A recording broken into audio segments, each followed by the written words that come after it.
a la dinámica de rotación de cuerpos rígidos, parte 2. Ya en la clase anterior estamos desarrollando la parte 1, en donde se introdujo el concepto de momento de inercia, básicamente el cálculo de momento de inercia, el concepto cualitativo y su definición cuantitativa. Hicimos ejercicios de cálculo de momento de inercia, mostramos una tabla para momento de inercia, cuerpos rígidos uniformes y de cierta geometría. Presentamos el teorema de Steiner, lo aplicamos en la solución de un ejercicio para una varilla, para el caso de una varilla que gira a través de un eje que pasa por uno de sus extremos. Utilizamos el teorema de conservación de la energía, el principio de conservación de la energía también en la solución del ejercicio. En esta parte complementamos la dinámica introduciendo para cuerpos rígidos en rotación y cuerpos puntuales también, masas puntuales, introduciendo el concepto de torque. ¿Y de qué se trata torque? Definición, digamos, conceptual y definición cuantitativa, cómo se define matemáticamente, cómo se calcula. Establecemos la segunda ley de Newton para el caso rotacional, que ya la presentamos en la clase anterior. Aquí llegamos a mostrar de dónde sale esa expresión. Vamos a revisar también lo que es la rodadura de cuerpos cuando un balón o una rueda circula por una superficie. ¿Sí? Mientras se traslada también va girando. Entonces ahí tenemos energía cinética de rotación, energía cinética de traslación de un mismo cuerpo. Relacionamos su movimiento con energía cinética, con la energía cinética de rotación y la de traslación. Es decir, como tiene de las dos, la energía cinética del objeto será la suma de las dos energías. Y establecemos el concepto de momento angular. ¿De qué se trata el momento angular? Ya lo habíamos dicho en la clase anterior, es el análogo al momento lineal, ¿sí? Que nosotros ya vimos, E igual a mb. Bueno, ahora es L igual a I por omega. Y por último, establecemos el principio de conservación de momento angular. Bien, con eso pues, estaríamos completando el tema de la dinámica de rotación de cuerpos rígidos y de masas puntuales, dando casi que fin al programa. Nos quedaría una sesión adicional de tema, que sería el de cuerpos rígidos en equilibrio estático, ¿sí? O sea, condición de equilibrio rotacional.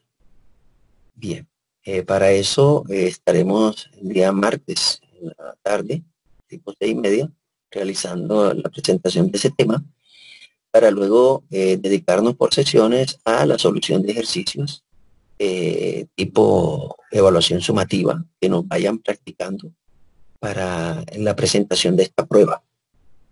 Bueno, luego de esta introducción, pues damos inicio al desarrollo del tema.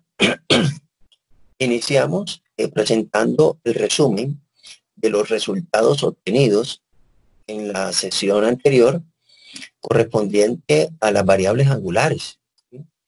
Nosotros presentamos variables lineales y sus correspondientes análogas variables angulares como posición angular, velocidad angular de θ de t, aceleración angular de omega de t, donde esto hace referencia a una partícula o a un cuerpo rígido que está girando a través de un eje. Dijimos que si el movimiento era con aceleración constante, bueno, que todos los puntos de un cuerpo rígido que giran, todos los puntos tienen el mismo desplazamiento angular, la misma velocidad angular y la misma aceleración angular. Pero que cada punto del cuerpo rígido tiene un diferente desplazamiento lineal, una diferente velocidad lineal y una diferente aceleración lineal, porque esos valores lineales para cada punto del cuerpo rígido depende de la distancia a la cual se encuentra el eje de giro. Mientras que las cantidades angulares son las mismas para todos los puntos, las cantidades lineales no lo son. Se dijo que si la rapidez con que gira se aumenta o se disminuye a un mismo ritmo, entonces el cuerpo se movería con aceleración, giraría con aceleración angular constante, y se cumplen entonces las 4 ecuaciones que vimos para movimiento de un cuerpo con aceleración constante. En el caso lineal son exactamente las mismas ecuaciones, en este caso rotacional, son las mismas del caso lineal. Simplemente hay que reemplazar a x por θ, a velocidad lineal por angular y aceleración lineal por aceleración angular. Quedan exactamente las mismas cantidades. En el segundo cuadro podemos ver la relación entre las cantidades lineales y las cantidades angulares. ¿Cómo se relaciona la distancia recorrida por un punto de un cuerpo rígido que gira con el desplazamiento angular del mismo? Ángulo barrido multiplicado por la distancia, o sea, por el radio, que es la distancia del eje de giro al punto que estamos considerando. Eso nos da la distancia recorrida a lo largo del arco de circunferencia. Aquí en este segundo punto tenemos, bueno, ahí se puede observar, antes de pasar, que aquellos puntos que estén más alejados del eje de giro, tienen un mayor R, pues también recorrerán una mayor distancia. En cuanto a la rapidez lineal, es igual a la rapidez angular por R, donde R siempre va a representar la distancia del eje de giro al punto que estamos considerando del cuerpo rígido. Cada punto tiene su rapidez lineal, que depende de la distancia a la cual se encuentra. Insisto, todos los puntos van a tener la misma rapidez angular, pero aquellos que estén más lejos se estarán moviendo más rápido y los que estén más cerca del eje de giro se estarán moviendo más rápido. En cuanto a la aceleración, si el sistema está acelerando, entonces tendrá en su giro, pues tendrá aceleración tangencial y tendrá aceleración centrípeta. Aceleración tangencial mostramos que se relaciona con la aceleración angular, es de la expresión aceleración tangencial igual a R por V. Hay que tener en cuenta esto que se utiliza mucho en los ejercicios que vamos a estar tratando ahorita. Es más, vamos a estar tratando el hecho de que la fuerza tangencial, ¿sí?, la que hace girar a un cuerpo cuando se le aplica un eje, girar esta fuerza tangencial es igual a masa por aceleración tangencial. Y como la aceleración tangencial es R por alfa, pues podemos reemplazarla y tener una expresión para la fuerza tangencial en términos de la masa, la distancia R y la aceleración angular. Para la aceleración centrípeta se cumple la misma relación, b cuadrado sobre r, pero como b es omega por r, se reemplaza y queda omega cuadrado de r. ¿Qué aspecto hay que tener? Hay que recordar que la aceleración tangencial y la aceleración centrípeta se deben a dos factores diferentes de cambios en la velocidad. La aceleración tangencial se debe a cambios en la magnitud de la velocidad, es decir, la aceleración tangencial se debe a cambios en la rapidez. El cuerpo va girando cada vez más rápido o cada vez más lento, hay aceleración tangencial. Pero si el cuerpo gira con una rapidez angular constante, entonces la aceleración tangencial se hace cero. En tanto que la aceleración centrípeta se debe a cambios en la dirección del vector velocidad. La tangencial se debe a cambios en la magnitud de la velocidad y la aceleración tangencial se debe a cambios en la dirección del vector velocidad. Por lo tanto, si un cuerpo gira con rapidez angular constante, la aceleración tangencial será cero porque su aceleración angular es cero. La rapidez no aumenta ni disminuye, pero la aceleración centrípeta sigue siendo omega cuadrado por r. Así permanece. Siempre que haya movimiento curvo, siempre habrá aceleración centrípeta. Y la aceleración total, recordemos que la aceleración tangencial y centrípeta son perpendiculares entre sí, son componentes rectangulares de la aceleración total. Y para encontrar la aceleración total, pues aplicamos el teorema de Pitágoras, ¿sí? La hipotenusa, que es la aceleración total, la magnitud de la aceleración total, es la raíz cuadrada de la suma de los cuadrados de los catetos. Es decir, reemplazamos por los factores angulares, R alfa y omega cuadrado de R, pues nos queda esta expresión raíz cuadrada de R cuadrado alfa cuadrado más omega a la 4 R al lado. Bien. El tercer cuadro nos recuerda la dirección de la velocidad angular, del vector velocidad angular y del vector aceleración angular. ¿Sí? Con la regla de mano derecha, nosotros pues enroscamos los dedos en la dirección en la cual el cuerpo gira. Si gira en dirección antihoraria, como es la que se muestra, el dedo pulgar indicará, al enroscar nuestros dedos, el dedo pulgar indicará la dirección de la velocidad. Esto sí, el cuerpo va girando en dirección antihoraria. Gira en dirección horaria, entonces al acomodar los dedos, el pulgar nos apunta hacia abajo y la velocidad apuntará abajo. En cuanto a la aceleración dijimos que la aceleración irá en la misma dirección de la velocidad, del vector velocidad angular, si el cuerpo está girando cada vez más rápido. Pero si el cuerpo está girando cada vez más lento, se va frenando, entonces el vector de aceleración va en dirección contraria al vector de velocidad. Esto les decía en su momento, en la clase anterior, de que esto es casi que una pregunta fija que se hace en la evaluación sumativa en lo que refiere a los indicadores de reconoce o explica. Esto es que pregunta. Entonces hay que tener bien claro la dirección de esos vectores. Luego de esta parte, que todo esto es cinemática, pasamos entonces ya a la dinámica, en donde hicimos las analogías entre elementos dinámicos de traslación con los de rotación. Y en específico hablamos de la masa en primera instancia. Dijimos que la masa tiene su equivalente. La masa es la medida de la oposición que ofrece un cuerpo a cambiar su estado de movimiento de traslación. Mientras que el análogo a la masa en la rotación es el momento de inercia, enfrentamos con la letra I, es la medida de la oposición que ofrece un cuerpo a girar, es de un eje. ¿Sí? Es el análogo.